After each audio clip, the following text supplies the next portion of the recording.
तब एक दिन राजा ने उसे अपने पास बुलाकर कहा कि जीवन में कभी वन में घूमते हुए कहीं भी इस प्रकार की कन्या यदि आपको मिल जाए तो बिना उससे पूछे विवाह कर लेना, आपको सुख की प्राप्ति होगी। तब उसने कहा कि ठीक है। तब राजा ने राज्य का कारोबार सब अपने पुत्र को सौंपा शांतनु को, और स्वयं मां भगवती की आराधना करने के लिए वन में चले गए। मां भगवती की आराधना की तब किया और तब करके स्वर्ग को प्राप्त किया। बोलो सच्चे दरबार की जय। कहते कि एक दिन राजा शांतनु शिकार खेलने के लिए वन में गए हुए थे। चलते चलते वन में उन्होंने देखा कि अद्भुत कन्या, और याद आया जो पिता ने जो कहा था, ऐसा लगता है जी वही कन्या है। और देखने में ऐसा लग रहा है कि साक्षात जी को लक्ष्मी हो। अब जब उस कन्या ने राजा को देखा, वो तो पहचान की कि ये ही राजा महाविष्णु, जिनकी भेंट मेरे ब्रह्मलोक में हुई थी। मां गंगा ने उसे पहचान लिया, परंतु राजा ने उसे पहचानना नहीं। तो उसने कहा कि अब जो भी हो, मैं आपको पत्नी रूप में स्वीकार करना चाहता हूं। तो उसने कहा कि ये बड़े एक सौभाग्य की बात है, कौन कन्या है जो ऐसे राजा को अपना पति स्वीकार न करे। तो बड़े सौभाग्य की बात है, परंतु मेरी एक शर्त है, उस शर्त को आपको स्वीकार करना होगा। उसने कहा कहिए।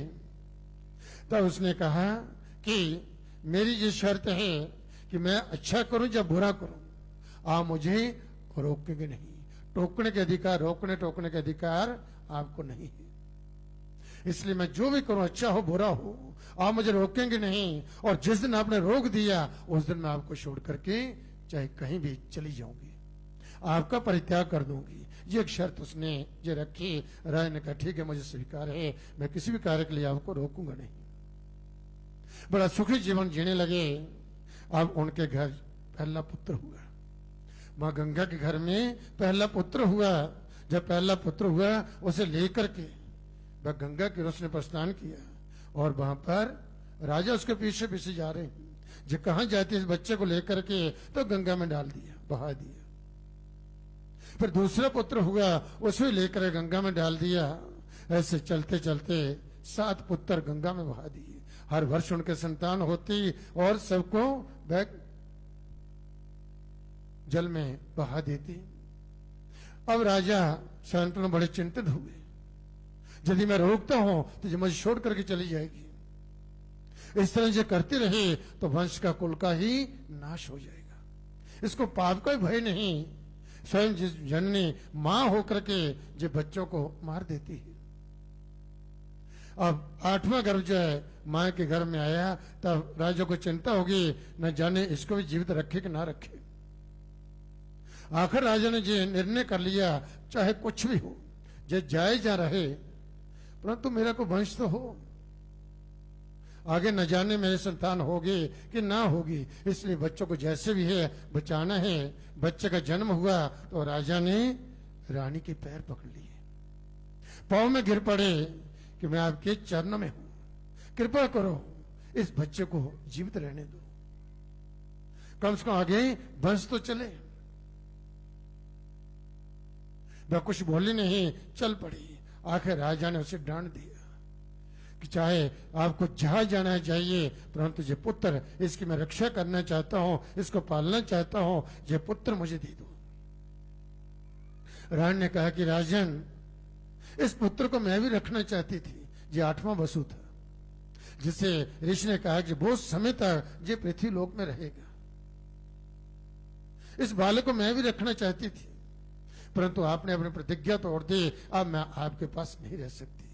अब मैं उसी स्थान पर जा रहा हूं जहां पर मेरी भेंट हुई थी आपसे। अब ये बालक जब तक ये छोटा है, बड़ा नहीं हो जाता, तब तक ये मेरे साथ ही रहेगा, क्योंकि मां के बिना बालक का सुखी रहना कठिन है। इसलिए जब ये बड़ा हो जाएगा तो मैं आपको इसे वापस लौटा दूंगी। बोलो सच्चे दरबार की जय।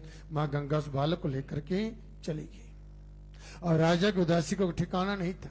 पत्नी भी गई, पुत्र भी गया। दिन रात चिंता में रहते कुछ समय के उपरांत एक दिन वह भ्रमण करते करते गंगा तट के किनारे चले गए। वहां पर देखा कि एक बालक वहां पर खेल रहा है। खेल क्या था? वह कमान से तीर निकालता, बाण पे चढ़ाता, वह कमान पे चढ़ाता। तो बाण चलाने में इतनी उसकी सफाई थी हाथ की, जो देख कर उसे बड़ा आश्चर्य हुआ, जो बालक कौन है। तब राजा ने उससे पूछा कि ब्रह्मचारी आप कौन हो? तो बालक वहां से अंतर्ध्यान हो गया। फिर चिंता में पड़ गया, हो ना हो जो मेरा ही पुत्र हो।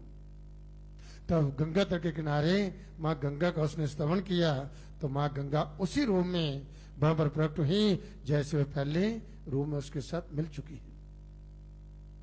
तब उसने उससे कहा कि जब अभी कुछ समय जहां पर पहले बालक खेल रहा था, ये बालक कौन था?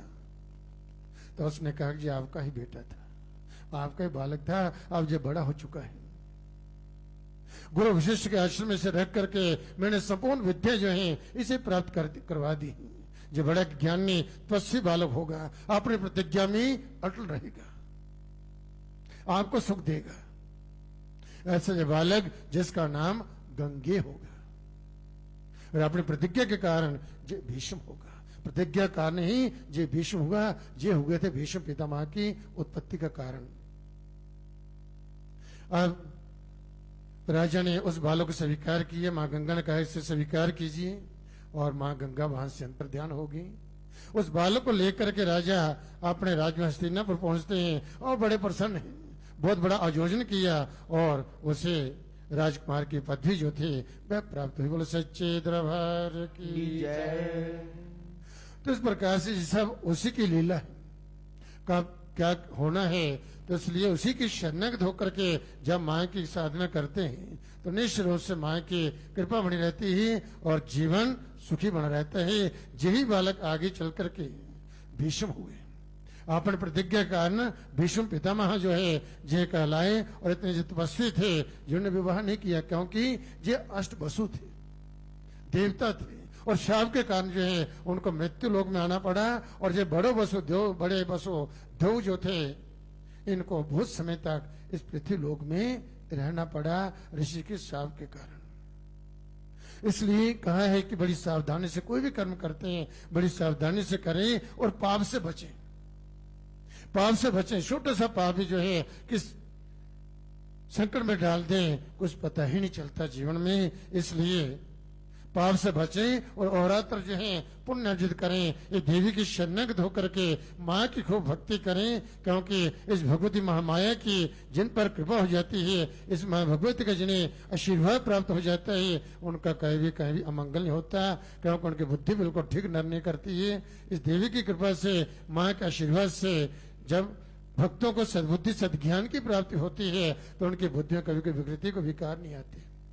अच्छे विचार आते हैं, उत्तम विचार आते हैं, उत्तम योजना जो है उनकी बुद्धि में आती हैं, और वही जो है एक अच्छे मार्ग पर चलते हुए, अच्छे कर्म करते हुए परम कल्याण को प्राप्त होते हैं। उनका यही लोक परलोक दोनों कल्याण में हो जाते हैं। तो आप बड़े ही परम सौभाग्यशाली हैं जब भक्तों को इस आरती की परम पवित्र वेला में भगवती आदि शक्ति के चरणों में बैठ करके माँ की भक्ति करने का सौभाग्य प्राप्त हुआ है। सभी अपना ध्यान माँ के चरणों में ले जाइए और माँ भगवती के चरणों का ध्यान करते हुए माँ भगवती का मूल मंत्र, महामंत्र, परम शक्तिशाली मंत्र, परम सिद्धि को देने वाला मंत्र